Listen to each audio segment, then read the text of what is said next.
We're back. It's been a while since we've sat down and chat and recorded. For Hmm. those of you who are unfamiliar, this is my friend Trent, who I live with, and has been a mentor and friend to me over the years.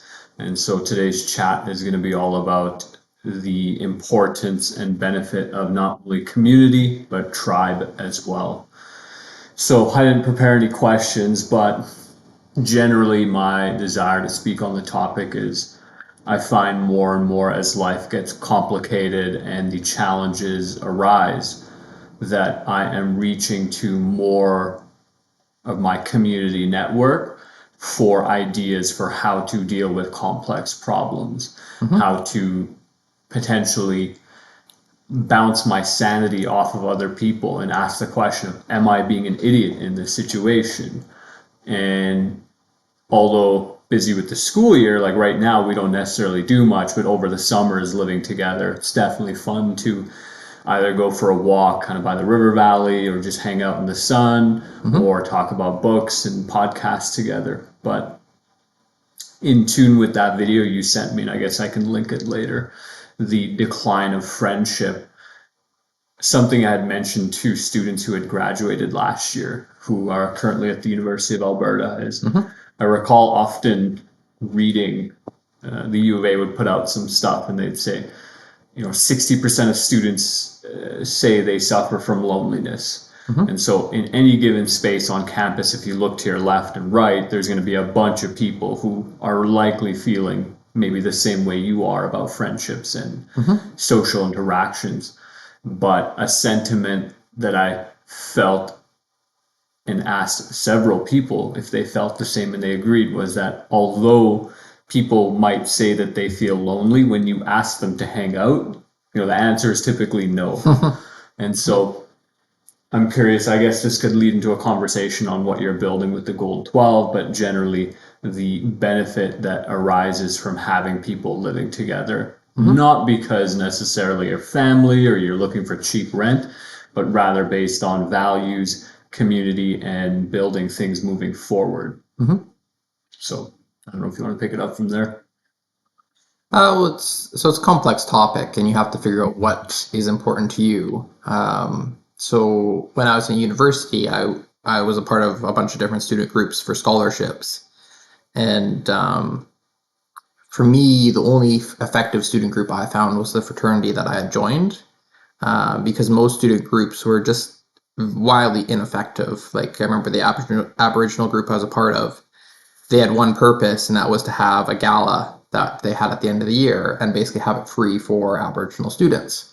And it's not a terrible purpose or anything, but that's basically the only thing that the group did all year. And so it'd be like going to businesses and get like donations for like a silent auction and do all these different kinds of things. And there's value there, but it didn't necessarily do a good job of kind of creating a good tribe. Like most of these groups were people like me, just looking to kind of put it onto a resume or scholarship application or whatever it was.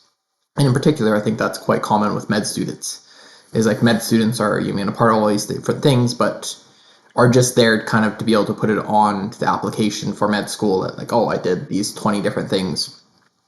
And with the fraternity, I found it was unique in that it had a shared host that most student groups at best would meet like once a week. Like they'd have like a weekly meeting and you'd do that. But there was no kind of good bonding, like way to just kind of sit back, chill, connect, talk about random things, get to know each other. It's all business, and especially if your group's run by Robert's Rules of Order, it's very painful to have conversations. It's like, you mean you basically have to create a topic and then everybody has to be like introduced to speak and stuff like that. And it's not very good for facilitating like who is this person, what's interesting to them, all that kind of stuff, getting to know each other. And so I found with the fraternity that having weekly meetings as well as having a host to go hang out at was very beneficial. And then in particular, once we started having weekly dinners, that one of the presidents basically would cook dinner each week and $5 to come have dinner, and it was really well made and stuff like that. And so just that community building was very valuable. Um, One of the issues I had with it is that we weren't necessarily built on shared values. Like you mean all fraternities, sororities have kind of like their three or four core values, but they're all kind of the same. And kind of not really that big a deal. They're more for show rather than Well, they're just so actual vague. It's like the application. idea of love or something like that, or friends or whatever it is, that they're so vague not to be useful. Like you can't, for the most part, you can't distinguish between two people if like who has these values and who doesn't, because it's like there's not many people that are going to say like love's a bad thing. It's like it's just you know what I mean. It's to me, you actually need something to kind of distinguish that some people will say yes to, some people will say no to. Like Trump's a really good example of that. Very polarizing. That some people are going to be like down for him, and some people are going to be like hell no. Or Danielle Smith in Edmonton and Yep, Alberta. 100%. So to actually have real tribe, you actually kind of need to be able to distinguish who's in and who's out. And so in fraternity two, a lot of it was you just need people. Like every year you have people graduating and you have a need for new people to come in. And so basically kind of what you're having to do is just recruit. And you might be getting people that aren't have the quality or caliber that you want, but just because the organization needs to feed itself, they kind of get brought into it. So that's one of the issues. So kind of what I've done is explored with is how could I build a community around me of people who are like-minded in the way that I'm interested in? Because I've joined a bunch of other communities. Like I was a part of yoga, I was a part of swing dancing, CrossFit, all these different kind of groups. But I found there were very one focused. Like they only had one thing that they do. And if you didn't want to do that one thing anymore, you kind of lose all your friends with that. It's very hard to transition friendships onto that. And if I tried harder, like got people's numbers, asked them to hang out and stuff like that, I could maintain friendships. But to me, that's not really what it's about for me. And I found that the growth mindset is my kind of distinguishing factor, is that if somebody has a growth mindset, they have almost unlimited potential. It's like if you can grow, you learn new skills, there's nothing that's really holding you back. Like you could, with your growth mindset, you could go get a different degree, go into a different industry, do whatever it is, because it's like, oh yeah, I can learn new stuff. But most people, it's kind of like, oh, I'm this, and that's kind of it. And they kind of just die into who they are. So.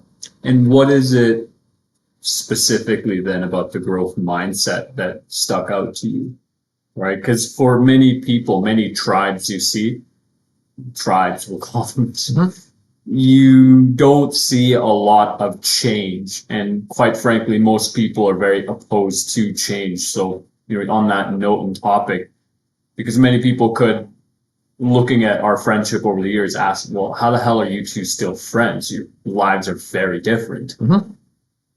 What is it about people who are growing that you find appealing and want them to be a part of your tribe, let's say? So you're right that most people are opposed to growth. Most people are opposed to change, and typically for good reason. Most changes are ineffective, if not counterproductive and stuff like that. Or harmful. Yeah, so it's like kind of like the changing over to plastic bags back in like the 60s or 70s. It's like, oh, we're going to save all the trees because we're going to stop cutting them down for paper bags. And it's like, well, paper bags were easily compostable, and if you created a market for it, you'd keep growing new trees. It's not like they just go cut down all the trees and then they'd just be gone forever. Trees are a crop. Yeah, you create a farm. Yeah. And so it might be a 10 or 20 year or 30-year farm, but it'd be a farm and you just continue that progress. So the change to plastic bags to me is not obvious that it was better. Like, personally, I prefer plastic bags generally, but there's some good paper bags that I got now that are. Well, those Blush Lane bags, they're super good quality. Yeah, right? Like they last, and you don't have to worry about them for the most part. Like if they get wet, obviously they're not that great, but very functional. But yeah, so most changes are ineffective, and so I understand why most people are resistant to change. But to grow into better society, it's like changes are required. And for me, like one of my skill sets is a futurist. And so being relatively smart and being able to see the future, talking to most people is quite boring. Like I can kind of get a few things. It's like, oh, I'm talking to a girl at the gym and she's a nursing student. And it's like, I can kind of see the next 20 years of her life. Can you explain futurist a bit briefly before you continue on that? because that does relate to, let's say, particularly for yourself, why your tribe might be a lot more exclusive than, a tribe of people who, let's say, go to game night at the bar on Wednesday night and then do, I don't know, flag football on Friday nights, right? So can you explain futurist? Yeah, so I'm quite an eccentric person overall. So to me, what a futurist is somebody who tends to live in the future and can see what's going to happen before it happens. Like I remember talking with my dad in like the middle of COVID or maybe at the beginning of COVID, and I was basically saying it's like Danielle Smith is the only person I can see bringing like Alberta together. I mean, however you want to put it together, but besides some very contested stuff going on there. Aside from Rachel Notley, she was like the only other leader that has the clout in order to actually win. And this was 8 months, 10 months before she had even announced that she was going to run for the leadership and stuff like that. So a lot of these things I can see before they happen. And like another thing is the banking crisis. Like we're starting to see that unfold. And this is something that I've kind of been predicting for probably 13 years. And so I kind of live in the future and I can see how what we do right now kind of impacts the future. It's kind of like somebody who's a really good chef or a baker can look at an ingredients list and see, oh, that's going to be a cake or that's going to be a roast chicken or something like that. Or could look at a pantry and see like several meals. Yeah, like, 100%. Yeah. And so futurist comes from an ability to potentially recognize patterns, right? And so that requires a lot of learning on your behalf as well, which is generally how you spend your time. Yeah, and it's just a natural framework. Like we all have different ways of seeing the world. Like one of your frameworks is woo. Like so you see how to woo people, how to impress them and stuff like that. Which stands for win others over. So just in the speech and the social aspect. And that's not particularly one of my skill sets. You know what I mean? It's like I actually have to very intentionally think about how my words are going to affect other people. And I usually don't. And so they don't usually beneficially affect other people. It's usually, I try to speak the truth, but most people don't necessarily want to hear that or all that kind of stuff. So. So let's focus on the idea of space, because you brought up the fraternity and the house. Why is space so important to building community and tribe? And let's answer that first. It's an interesting question. So I think one of the parts is there's naturally a lot of friction in life. Like most people tend to be very busy, like they have work and they have all these things going on. And so there's a lot of friction to anything, anything new, anything that's kind of outside of what's already been there. Especially nowadays, I would say in modern life, because it's something that video commented on. 50 years ago, if there was 2 television channels, well, hanging out with your friends is probably going to be a lot more appealing than, whatever's on TV. Yeah. But now you can get a hold of anything at any time, anywhere, really. You can just watch Friends for the millionth time, which, to each their own. But there is a lot of friction, not just with the natural stuff that maybe we should have friction with. Like there is going to be a natural shift when you go from being, a single individual to being a couple, to potentially being a family unit, to being an extended family.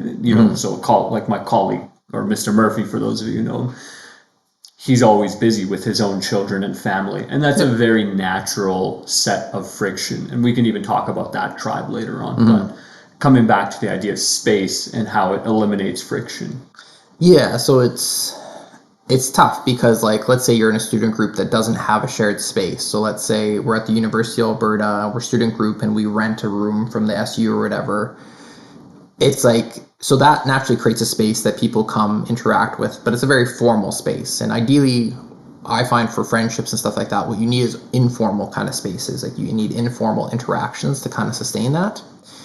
And to actually do that, you need somebody who's fighting that friction, somebody who's like bringing people like, oh, we're going to hang out this place, do this kind of thing, all that kind of stuff. And it's very tough. So ideally what you want to be able to do is have a space that reduces that friction. So having the house, one thing was like we had to start getting cleaned. And like once I got cleaners to come in like once or twice a week. Referring to the fraternity house. Yeah.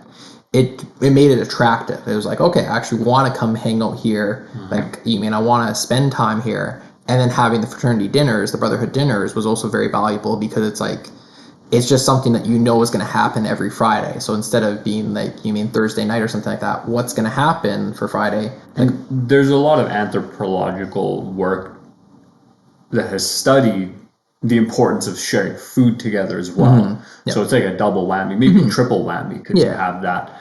You create this chemical bond to a place through meaningful interaction or enjoyable interaction. And, Yep. if you have a president who actually knows how to cook and is willing to cook once a week, then you have delicious food. And so you're attaching so many core, valuable, fundamental human experiences to a particular place and to a group of people.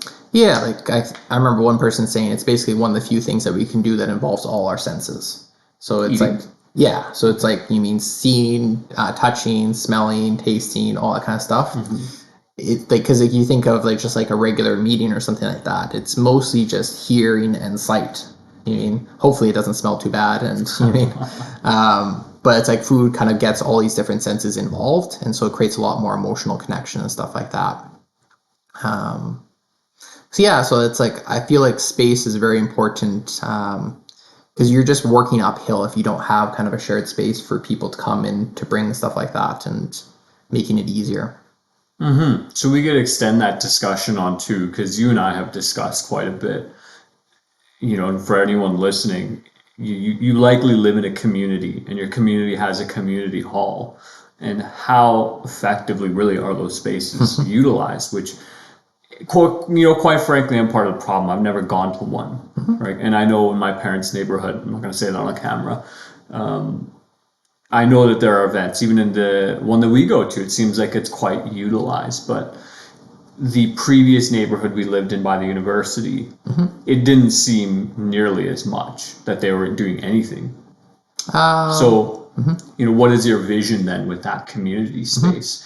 Because one of the things that I've discussed is, particularly like the way we live, like we just see these several houses and there's individual families and they're kind of living in their domiciles and not connected to their neighbors. And quite frankly, neither am I. I vaguely know the people to our right. I don't know the people to our left at all. Yep. And so, so I actually became social director of the Melbourne Community League like a few weeks ago or something like that. oh, So congratulations. It wasn't really a competition, but yeah. Well, you took on the responsibility. Yeah. Right. And so that's the next project for me, is that I feel like I've done a decent job of creating like community in a house, like having the people that I want to be here and kind of facilitating the interactions that I want. And so the next level up for me is like a community level. And I don't necessarily know how I'm going to go about it. It's my kind of initial goal would be to get community people just to know each other's names. Is that, having that as a measure, kind of a benchmark for success of the community league, is how many people's names do you know? Is it like 10? Is it 5? Is it 1? Is it 100? Is it 200? And then kind of benchmarking that with each year, looking to get more people just knowing each other. And that's actually a conversation I had for an episode that's coming out later about the power of relationship building simply by knowing people's names. And, in the field that I work in, particularly on the uglier sides of it. So when you're doing classroom management or just management discipline and I guess supervision related aspects. Like if you don't know a person's name, good luck. But you're going to say, hey, you come here, right? Well, if they're walking away from you, it's very easy to be like, I'm going to ignore that, right? Yep. But when someone knows your name and speaks it, and this is something that is brought up in the Aragon series by, I forget his name. Anyways, in that series, it's very important, the true name of a person, because it speaks to their nature and who they are. And so their true name isn't so much the name they were given, it's more so who they have become and who they are. And so the name can change and shift. But in that story, in that world, it's very important to keep that name a secret because it holds a power over you. right? So you wouldn't just give it to anyone, but like, let's say there was someone you loved dearly and trusted. It's like, hey, I will speak this name to you as a extension of my willingness to trust you. Yep. But that idea and that concept of how important a name is, just getting to know people's names, makes things so much easier, because then all of a sudden, rather than just that, oh, my neighbor across the street, it's like, oh, that's Phil, who's across the street, or those are the Edmonds down the road, Yep. right? And that alone in conversation, that's kind of why this chat, and I think it's going to become a series with the rest of the community members in this house, but just that alone, being able to utilize a person's name to connect with them. I just lost my train of thought there, unfortunately, but being able to do that and then connect with people and know who they are. Okay, so this is why the idea came back. So in my conversations with friends and students, as they get to know me better, I will mention the names of people who are important to me. I was talking to my friend Trent, and this is something we've discussed. Or, and Lisa is another member of our community who is Trent's mom, and I'll often mention, my friend Lisa. I discussed this with her. Yep. But being able to create a story and then tell people other people's names, it essentially takes you as an individual and connects you to a web of people. Like, you're no longer just you. You are, well, obviously you have your parents and potentially you have your siblings, but although we don't always tell people if we have siblings, we don't talk about them. Yep. But then you become a community yourself. And there's something very interesting and empowering about that to me. It's like, I don't just make my decisions on my own. And some people might think of that as weakness, and it's not clear to me that it is or isn't. Now, obviously, the lack of decisiveness is a weakness, but to be able to, one of the joys I find in the community that we built here is to be able to go to several people who come from different backgrounds, different experiences, different personality types, and see the world in very different ways, and to be able to ask them about the same problem you have, or the same dilemma, whatever it is, or goal, and to see how they react and respond to it and what they have to say. Yep. So let's say like relationship advice, being able to ask people that are your age, sure, that's great, but they're your age, and they suffer from the same problems that your age suffers from. Yep. Whereas going to someone who's 45, and so let's say like Lisa, your mom, she's had some marriages and some children, and grew up at a very different time in life, and has her own journey, to be able to ask her experiences, to ask my friend in Vancouver or my friend in Montreal with their experiences as well. It allows that decision making and thought process to become much more anti-fragile, I think is a good word to use. And that's really one of the biggest powers of community. It's like, if I make a decision, it's not just because I thought it was a good thing, but I bounced it off of several people, and we rigorously tested this thing, and then that conclusion still held through. Right. Or maybe it didn't. Maybe it's like, oh shit, I'm an idiot, right? I was doing something stupid. Why am I doing that? Then it becomes a deeper conversation of coming back to what you said earlier, learning more about who we are as a person, and sharing that with the people around us to really create that deep connection. Because, as mentioned, when you're just seeing each other once a week and there's a discussion to be had about, okay, so we need 3 more items for a fundraiser. Who's gonna go to which businesses? Well, that's not really a conversation of who you are and why you should give a damn. It's more about, well, what can you do for me, and what can you do for this group? Yeah. And there is a part of community where that's important, right? What can you do for the community? What do you add? Yep. But that, and then that comes back down to motivation of, well, if you tell me to make a change in my life due to our history and due to you and I knowing each other very well, it's like, should I give a damn about that advice? Maybe. Like, so far your advice has been helpful, right? And anyone else's observations in this house. And it's also important because we see each other at all times, more or less, right? Yep. So like I remember this one time you made a comment about the way I was closing the doors in the morning. And I was like, why is this an issue? Like, I'm just leaving the house. I'm in a rush. I'm just closing the door. And then, that makes me think. It's like, well, how do I feel when I leave the house in the morning? Which, not a lot of men ask that question. It's like, it's like, well, I got to go to work. It's 7 a.m. Like, I'm just slamming the door shut behind me, right? Because I got to go and I can't turn around for this door in case it doesn't properly close, So there's so many benefits to that community that part of it is just it makes you a more resilient person. And I don't necessarily have a question to ask you, but would you like to add anything to that? How did that community benefit you? Particularly, so Scott Galloway mentioned this on a podcast with Chris Williamson, where he mentioned joining fraternity as well when he was a young man. And so what he was saying is that he all of a sudden went from one individual in a campus of 30,000 to having this intermediary group of young men that actually cared about him. And then he was explaining that because he didn't have a father while he was growing up, that he needed those guys who were 20, 22, 24 years old, a couple of years ahead of him, to really sit him down and explain to him, like, what is it? Like, what are you supposed to be doing as a man? Right. And so how did that fraternity experience change you? How did it mold you? They told me what a dumbass I was being, which was quite helpful. It's very helpful if you're trying not to be a dumbass. Yeah.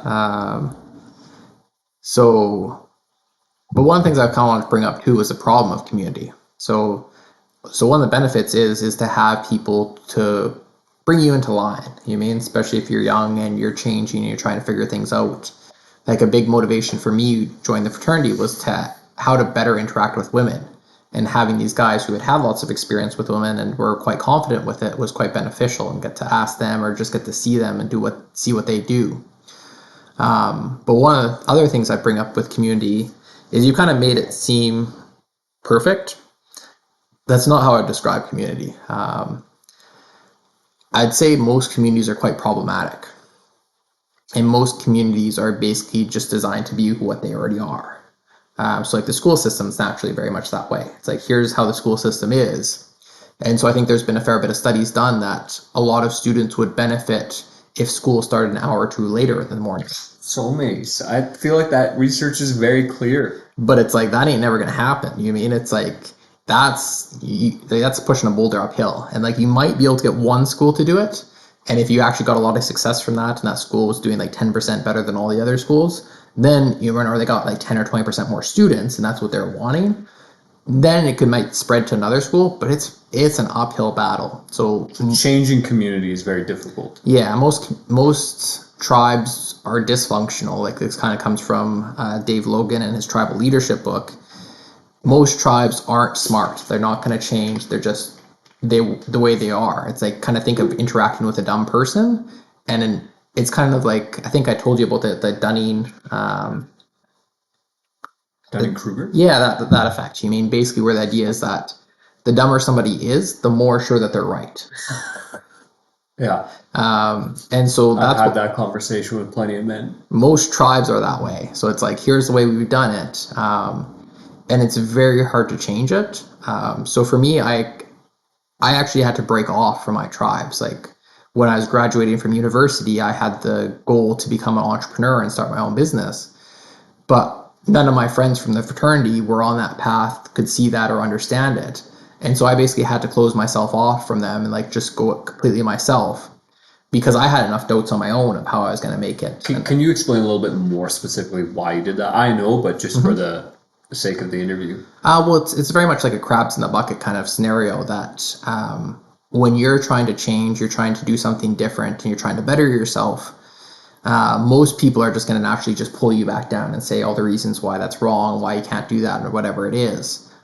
So I knew that just going into the marketplace and trying to sell whatever product or service I'm going to sell was going to be enough rejection. I didn't necessarily need people or friends doing the same thing, kind of like that Andrew Tate story of having like the guy behind him. Like, once the guy behind you starts questioning you, and he just turns around and slugs them, because it's like, no, like, I can't have any dissenters from behind me. so I'm trying to learn a lot more about relationships and marriage right now, and leadership as well. But generally speaking, the last thing you want to do when you come home to your tribe and community is have them start picking at you as well, Yeah, right? that's most tribes and communities.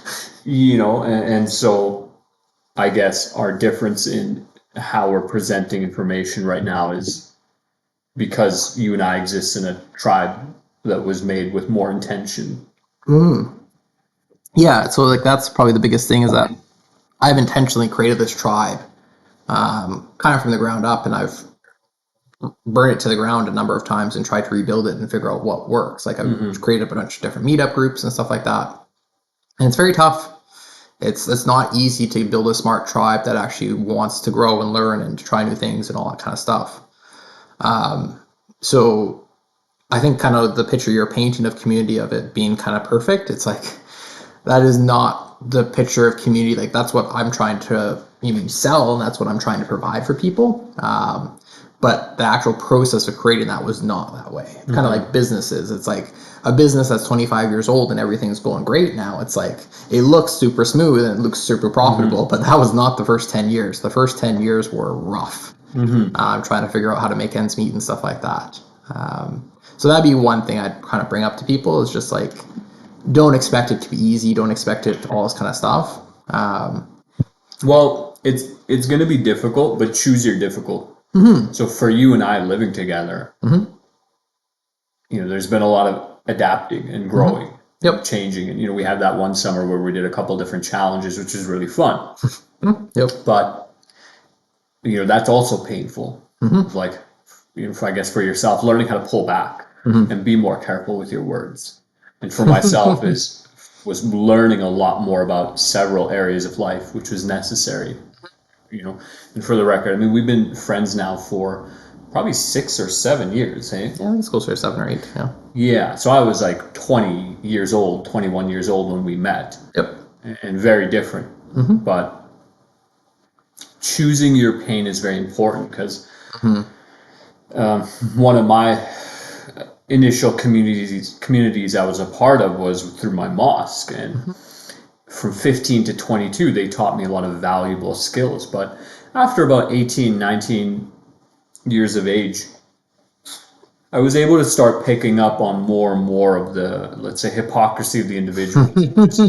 Recognizing like, oh, you carry yourself with this air of like arrogance and claim that you're XYZ, but it's so easy to spot that you are also doing the same thing. You also live in a dogmatic way. And so, yeah, there was a lot of pain in that community of why is the system so dysfunctional? why I want to swear when I speak about this, but it's like, why can't we just do this thing in a more simpler or efficient manner? And it's like, well, that's just not how it's done. Why? Well, nobody has an answer, and that's painful. And so there's a really good line from the God of War franchise, the newer ones, where Kratos, the father, says to his son, he stops him, he fixes some equipment, and he says to his son, he says, pain we endure, but faulty equipment we do not.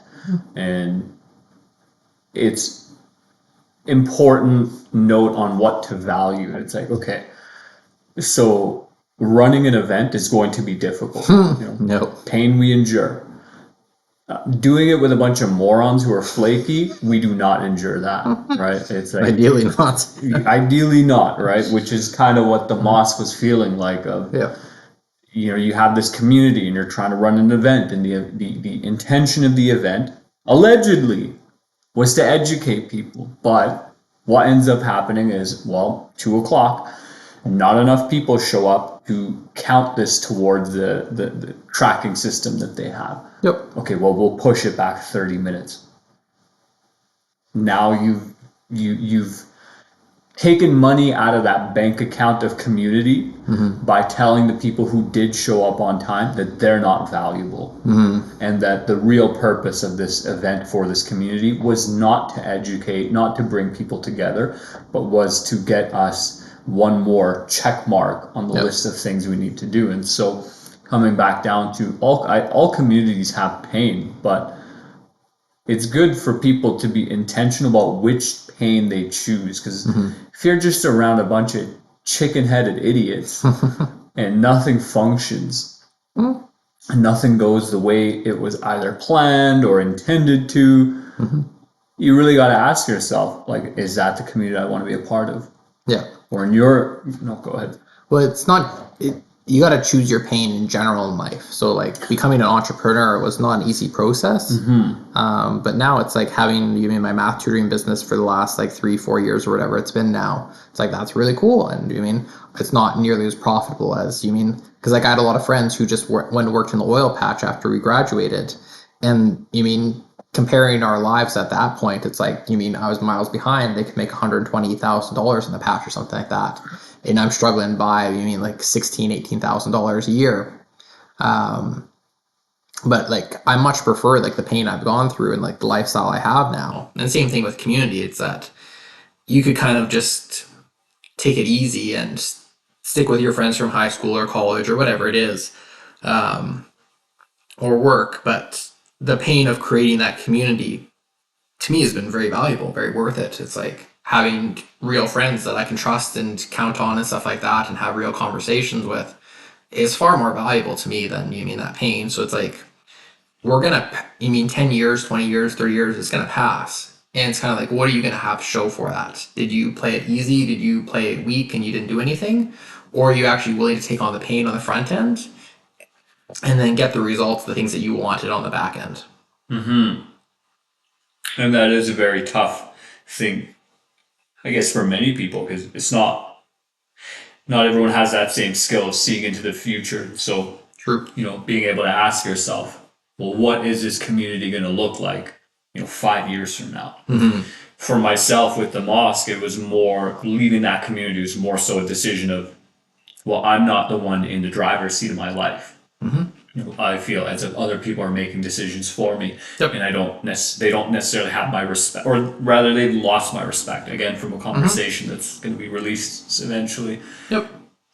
That you kind of go through life having a level of courtesy and respect for each individual because they're humans, and then slowly over time you lose it for a variety of reasons. But leaving those communities can be very difficult because then, as I described it then, it's as if you've jumped into the ocean and you don't know which way to go. Yep. But there's land all around you somewhere.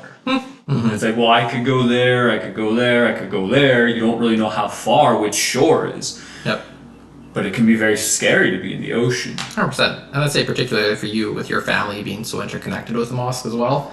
It's not just me like dropping my fraternity that none of my family has any connection to. It's the next level because there's also familial guilt and shame and stuff like that gets interwoven in there. So it's tough.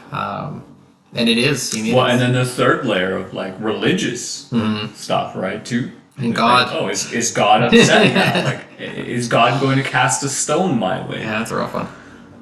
But that same intent, because those are just factors, but the intensity can still be experienced. So let's say like leaving a relationship or leaving the fraternity could be very hard because people might feel very upset. I was part of a jiu-jitsu gym and leaving that, like I slinkered out of there. I didn't really tell people just because I knew that leaving these communities is very, very difficult when you become like threaded into them. Yep. Like people are still, I don't know, maybe disappointed is a good word to describe it with the people at my mosque of, I guess, what I became in relationship to the community. Yep. There were people whom I heard later on from my friends that were very sad when I left the jiu-jitsu gym. And so the pain and intensity can still be the same. But I think, ultimately it's important to ask the question of like, who are you becoming and who do you want to be? Because that was very important for myself leaving the mosque. Although there was kind of the community of people there was the religion and the family connections. It was more so like, do I want to be miserable because other people are making decisions for me? Or do I want to risk, being miserable because I made myself miserable, or so the opposite? One of the things I'd like to say about community is that, so communities are very good at getting you up to the level that they're at. So you mean when I joined the fraternity, I was really bad with girls, not confident, stuff like that. And within a year or something like that of being in the community as well as learning myself, I was at the same level as basically any of the guys there. Like, so that was very beneficial. But communities are terrible for letting you grow past them. You mean it's like that's not what they're about. They basically are designed to pull members back down to the level that they're at with guilt, shame, whatever tools that they have at their disposal. And we had a really good chat on that called The Law of the Lid, if you're interested in watching. And so what I've kind of done is I've gone to different communities to develop different skills. So like when you join like a yoga community or whatever it is, like it's like you're gonna get to that level of yoga if you just go. Like you go every day for 8 months, you're gonna become quite flexible and you're gonna all this kind of stuff. But if you want to go and learn gymnastics, that yoga community is not gonna really be down for that. It's like if you start doing random stuff in class, be prepared that you're gonna get kicked out. So that's one thing I kind of think through is like what skills do you want to develop, and you can intentionally use community like that. So like Brazilian Jiu-Jitsu gym, you go there for 2 years, you're going to have this base level of knowledge of how to do the different moves and stuff like that. But it's like if you want to go to the next level, if you want to do like fist fighting or something like that. Yeah, if you want to learn how to do some striking and you're at a gym that doesn't have mixed martial arts, well, now you're backstabbing the community. It's like, what do you mean? And part of that is challenging because, unless you're very wealthy and making that money while still having a lot of free time, it's going to be challenging to have 2, 3, 4 subscriptions that are all anywhere from $120 to $220 a month. And I don't think that you can necessarily learn that many skills at once either. No, and so I will say, like, once you put in a solid 2, 3 years of effort into that community, learning those skills, now it's like I still have a very core understanding of the basics of jiu-jitsu, and maybe I'll never get past that because of my investment in other areas of my life, but I can go once a week and still maintain kind of where I'm at. You got to get comfortable that people are going to pass you, and the guys that you're whooping on are now going to whoop on you, and they're going to get higher accolades than you are. But one of the things that I was going to comment on, so obviously if you're a part of a community and you leave it for something else, there's going to be a lot of pain and guilt attached to that. But I feel like when you join that new community, all of a sudden you're like an interesting person because you can do several things. So if I were to go to join like a kickboxing gym now, it's like, oh, this guy knows how to grapple as well and he can do that decently. Okay, maybe I do that for 2 years and people are hurt when I leave. But then maybe I go join dance. It's like, oh, this guy knows how to fight really well as well. And he learns how to dance. And you do that for 2 years. And you do gymnastics. Like, oh, this guy can fight, he can dance, and now he's learned how to do backflips. It's like, the more of those, my high school social studies teacher used to call it, kind of describe it as like, you go through life and you have a little satchel that you filled with precious stones and metal. And, you find sometimes a clump of dirt and you clean it off and it's like, oh, there's gold here, right? Well, I better put that into the satchel. And well, it kind of reminds me of Game of Thrones and the Maesters as well. They have like the different rings that they get for different skills that they've mastered, kind of like Boy Scouts or whatever. There's definitely something to be said for that. Like having spent 8 months in yoga was quite valuable, and having spent some time in CrossFit as well, it's like you get different perspectives and seeing the world in different ways. And it makes you a more resilient person. Yep. Because each time you're willing to go into a new community and make new friends, you begin to see how it all works and how the game is played and stuff like that, and just makes it easier for the next time you go into the next community and stuff like that. And one of the things I mentioned, one of my other videos about from Robert Greene's books, that series is like recreate yourself and use that absence to increase your value, those 2 laws. But one of the benefits of joining a new community is you can actually see by metric of how people respond to you, how much you've improved or not. Like if people notice, let's say you spent 2 years in a weightlifting community and you stop doing that for whatever reason, and you go join like a dance community and all of a sudden everyone's like, oh, wow, this guy's really muscular, right? Okay, so your time in that community was well spent. You got the result you intended for. but you can kind of see if you're going up or down in terms of your value by interacting with these new people. Yep. Because if they notice and care and are intrigued and want to be around you, it's like, okay, well, you've done something well.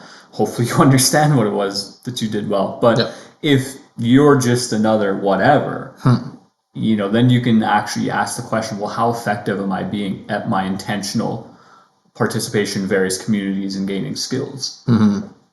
Which I think is very necessary, right? So let's say not only do you join a particular community to learn that skill, like let's say woodworking, right? It's like, okay, cool. Well, if you're just walking around in public, no one's going to know that you woodwork, right? But maybe you started building furniture for yourself. But I have a question for you. So what is kind of your motivation for wanting to discuss community and talk about tribe and stuff like that?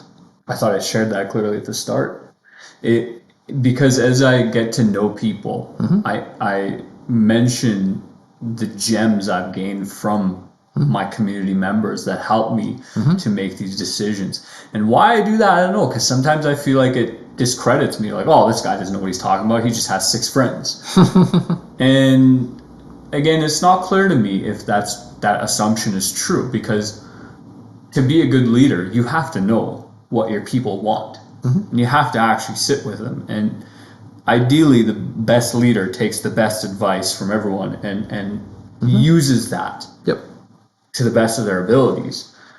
And so one thing I mentioned to a friend was that, because this person was interested in, like, why do you talk to all these people about this particular problem? It's like, well, I'm always trying to maximize and get as effective as I can in a particular mode of being. So, you can't see, maybe I'll do a tour of this one day, maybe we can do that, but there's a whole gym behind us right now, and asking you questions on, like, oh, well, how would you work out? How would you fix this? How would you do that? It gives me better access to better information for better results. So I've got another question. So what would your ideal community look like 10, 25 years from now? A lot of people who have gone on that journey of exploration and mastery themselves as well. So you're surrounded by people who have a growth mindset. Yeah, right. The growth mindset's very necessary. And kind of what I was inclining towards with that question about why you like that is to have that discussion, because we are both high in openness, character, personality trait openness. Yep.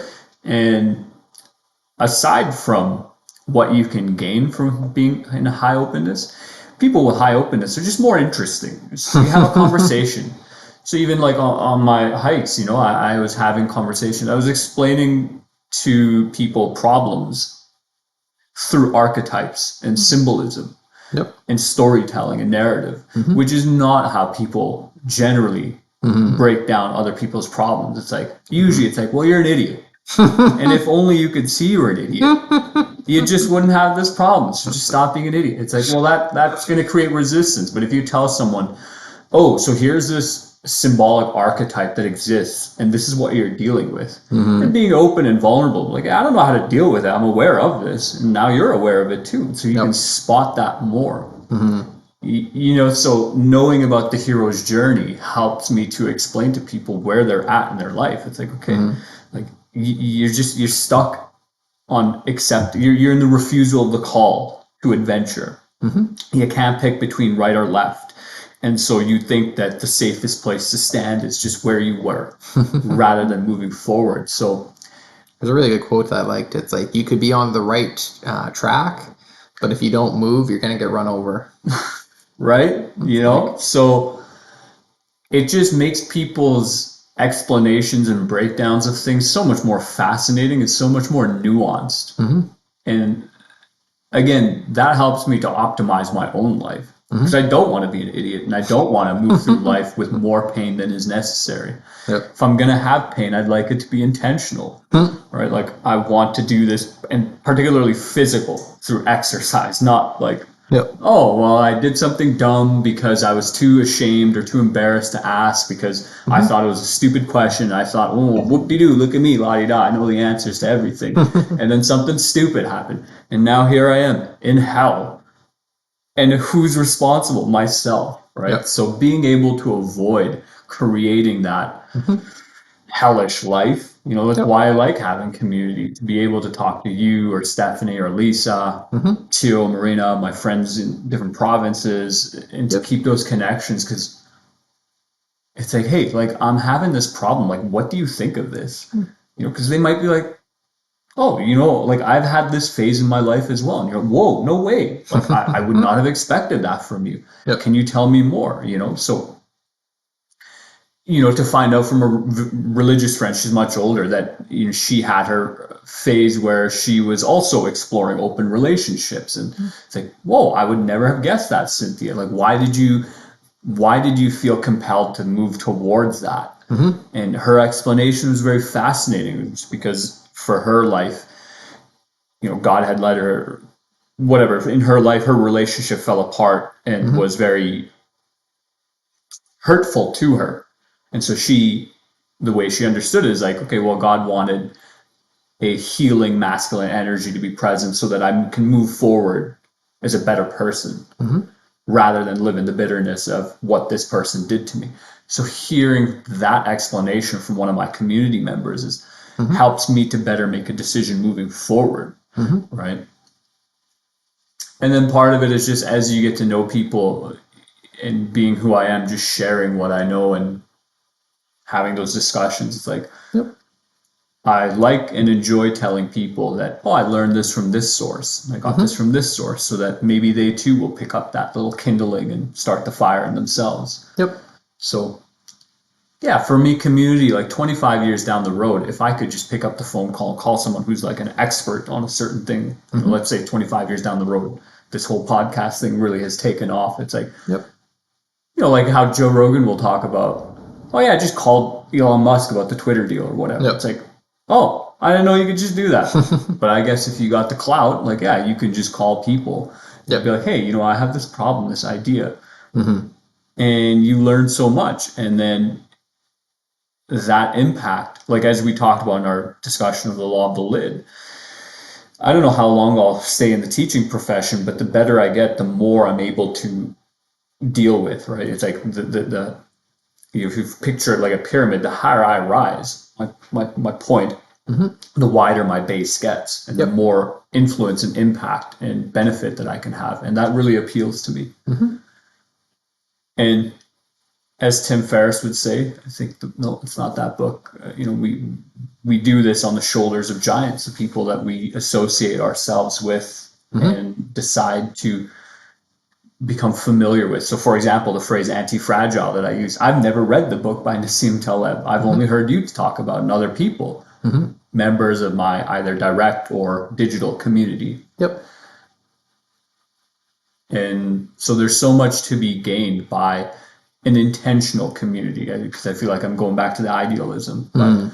even in a system like the school system, for example, to be able to find out what, because it kind of comes intrinsically, like if I know what I value, I can start seeing that in other people, Mm-hmm. and I can go and can make connections to them. Yep. And we really don't know what those connections will do down the road, right? Mm-hmm. Because life is long, right? 75, 85 years, it's a long time. And if you're comfortable with yourself and have the humility, you can always at any point pick up the phone and reach out to a person. Mm-hmm.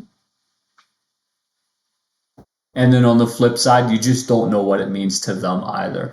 So there's a particular friend I'm thinking of that comes to mind. His name is Mason. He's also a teacher up in Grand Prairie. I remember we were taking the LRT from South Campus to back to regular campus. Mm-hmm.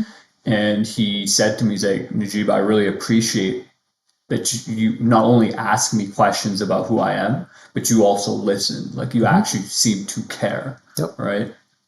And I don't know why I kind of fixated on that dude. Mm-hmm. Just like, oh, I'm going to talk to this guy, I'm going to get to know him and be a friend to him. Mm-hmm. Still not clear to me, and but what that meant to him was Mm-hmm. quite a bit. And for a while after, we parted ways and graduated, he would send me job opportunities. Like, hey man, like we're hiring. Like if you apply for this, you'll get the job. Sorry, buddy, I'm not trying to go to Grand Prairie. That's way too far north from me.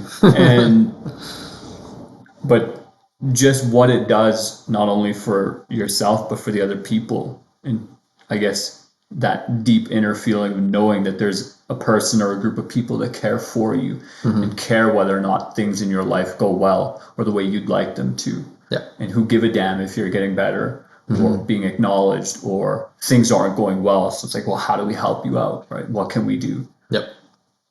For me, that's kind of why I want to start having these discussions on communities. This could turn into a series with all the members of the community if they're willing. Yep. And to promote more of what I would like to see in the world.